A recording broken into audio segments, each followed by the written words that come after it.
Turbo building is one of the more controversial features throughout the game's history. How is he doing that? And many people conclude that it creates a massive issue for the game, leading some to the question, did turbo building kill Fortnite? Well, no, and in fact, I believe in many ways it actually saved it. While according to some, I love hating on Fortnite because apparently that's the only motive you can have behind criticizing something, I actually want to play defense for once and tear down some flawed arguments in favor of this feature's removal. It's been quite a point of contention for many years now, and hopefully by the end of this video you can agree with me that at least to some extent, turbo building is quite vital to modern Fortnite. Now, just so we're all on the same page here, because I know someone out there is a bit confused, turbo building is the feature that allows you to continually place structures without having to release your place button. Before its addition, you would have to press your place key for every single build, ultimately making building feel clunky. This by itself has created much discourse surrounding the feature, and by far, I think one of the most common arguments that has been made against turbo building is the idea that it had a shockwave effect on the skill ceiling for the game. Essentially, as you now know, turbo building removes the need to press a button for each individual build, which means more players can build quickly and effectively. This has raised the overall skill ceiling of the game by removing the skill involved in individual button presses.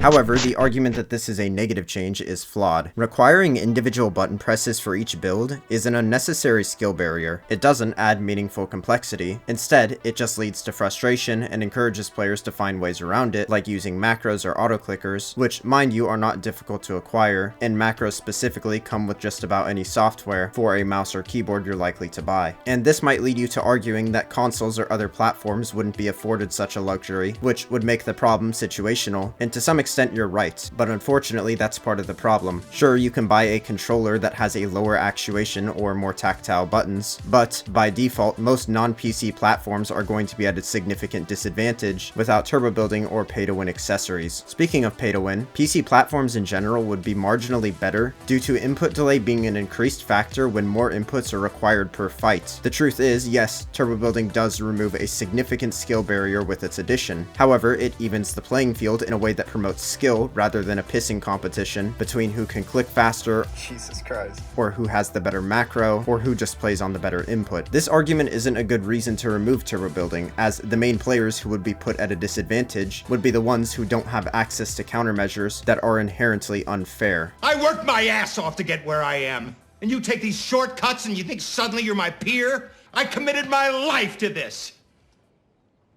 You don't slide into it like a cheap pair of slippers and then reap all the rewards. An additional argument is that before turbo building was in the game, every build had to be individually placed, which rewarded players who had good timing with their builds. Now look, I hate to be that guy, but every way I look at this argument, it really does come down to just a skill issue. I think the best example of a counter to this idea is a pro player. If you understand building decently well and the different mechanical skills such as piece control, tarping, retakes, etc., you will know from watching a pro player that most, if not every build they place is completely intentional. From the standpoint of a pro, conserving resources is an absolute priority, and randomly or unintentionally spamming builds is something that really only occurs at a lower skill level. While yes, you can argue that turbo building does eliminate some of the decision making that comes with getting shot out in the open, players who spam build are unlikely to come out on top against a better player who has a better understanding of piece control, for example, because they are significantly better at making sure each build counts. The addition of turbo building does not remove decision making, but rather acts as a quality of life change that can provide a slight crutch to someone not as talented or familiar with the building mechanic. This doesn't mean that the person spam building is coming out on top, because naturally the player who is going into the fight with more strategy will always win. Granted, if there isn't some kind of broken item or vehicle involved. And I think by this point most people who still don't agree with the ideas I've presented will often move the goalpost to, well, it killed the entire idea Fortnite was built around. People often say this because the initial vision of Fortnite to BR was fortifying a location and holding it down until you needed to move. And to be honest, I think this is probably the worst argument of the three that I've discussed so far. And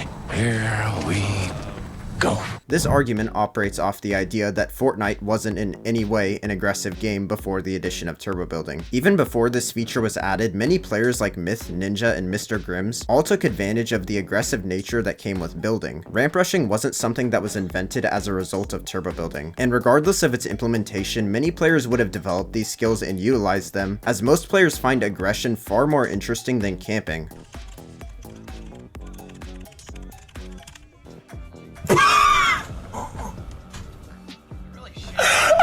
As much as I hate to say it, despite the many problems I have with the overabundance of item rotation, it's completely understandable why so many players enjoy it, because it promotes rotating into fights faster and more effectively. Hell, even if you look at an example outside of Battle Royale, like the Pit, it's pretty obvious why so many people play it. It's because it's constant and never-ending fights promoted by aggression. I mean, even if you look at Battle Royale in general, the whole structure of fortifying a location just doesn't make sense when you look at the gameplay loop. Being constantly forced closer and closer to your opponents until you're right next to each other is the name of Battle Royale, and naturally comes with aggression. Epic may have set out to create a game that functions similarly to this original idea, with their Battle Royale to have it play somewhat similarly to Save the World. However, in Save the World, there really is no necessity to go anywhere, as the objective is to protect a location through, well, fortification, and fundamentally speaking, Battle Royale lacks many similarities to this concept. At the end of the day, while I'm not trying to be dismissive of problems that people may have with the game, I personally feel like a lot of this criticism is born from pure copium. A lot of people clearly resent the large number of sweaty players who play the game, and as a result, it seems like a lot of people don't want to accept that turbo building is a quite necessary feature for modern Fortnite. Removing turbo building might sound like a solution, but would only lead to more problems than it solves through creating an unnecessary and somewhat unfair skill barrier that makes the game less accessible to many. Hindering the building mechanic is not a solution for the reduction of sweaty players and shouldn't be explored. Many of the arguments I tackled in this video were responses to a video that I made a while ago about how Epic let sweats pollute Fortnite. These ideas, while ultimately flawed, did bring up some interesting points, and most of them were actually quite difficult to argue against, considering my standards when it comes to a skill-based approach for the game. Those who might have recognized your arguments on the chopping block in this video know that I actually thought they were very well constructed, even if I found holes or didn't agree with them. Speaking of which, I'm still very curious to hear what those of you who still don't agree with me have to say. Anyways, thank you for watching, and have a great day.